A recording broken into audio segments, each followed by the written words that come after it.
Hi,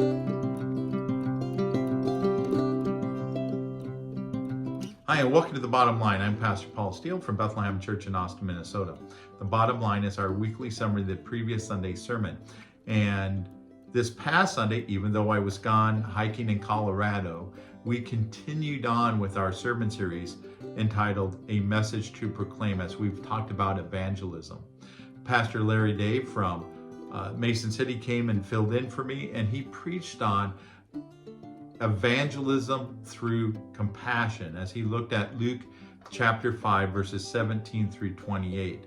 And in this passage we read about a paralytic man who had some friends, and they heard that Jesus was teaching teaching in this house, and so they brought the man to Jesus to be healed. The problem was that there wasn't enough room in the house for them to get in, so they'd go up on the roof, make a hole, and lower the man down in front of Jesus.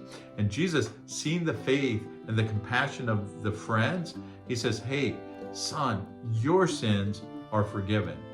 And then the Pharisees and the religious leaders there took offense to that and said, "Hey, who is this guy? Who does he think he is? Only God can forgive sins." And then Jesus says, knowing their hearts, their thoughts, it says, "Hey, what's easier? To say your sins are forgiven," which you really can't see whether or not they are, so anybody can kind of say, "Hey, your sins are forgiven," or to say, "Hey, pick up your mat and walk." And that's what the man does. He picks up his mat and he walks. He's able to walk again, showing that Jesus had the power to forgive sins. But the key here, and what I want to focus in on, is the fact that the man's friends had compassion on him and brought him to Jesus so that he could experience healing. If the friends didn't have compassion for him, or if they lacked faith and didn't believe that Jesus had the ability to heal, the man would have missed out on the healing that Jesus had to give. Compassion is a key part of evangelism. Remember back in our first sermon, when we looked at Matthew chapter 9, we read that Jesus looked at the crowds and he had compassion on them. And then he told his disciples, "Hey, pray to the Lord of the harvest that he would send workers." Compassion is crucial in evangelism. We have to love people and desire to see them healed and forgiven and brought out of darkness and into the kingdom of light. Compassion is crucial.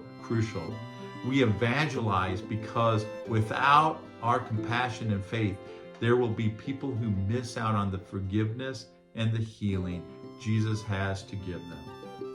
And so we evangelize because we have compassion for them. We love them.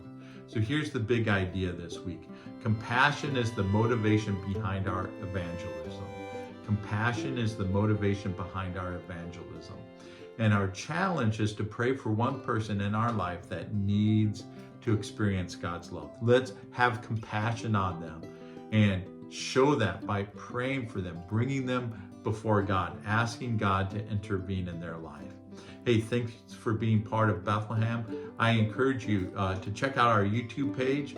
On there, I posted a video earlier this week on a conversation I had with Professor Daryl Stribling, who is with the Moody Institute, on what it means to have a worldview and how we can cultivate a Christian worldview. So I hope that you will check that out.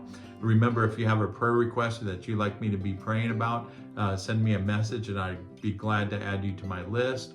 Remember, you can join us here in Austin, Minnesota, next to Ellis Middle School, 10:30 on Sunday mornings, or you can catch us on Facebook and YouTube, and you can watch our service stream there. Hey, have a wonderful rest of the week, and God bless.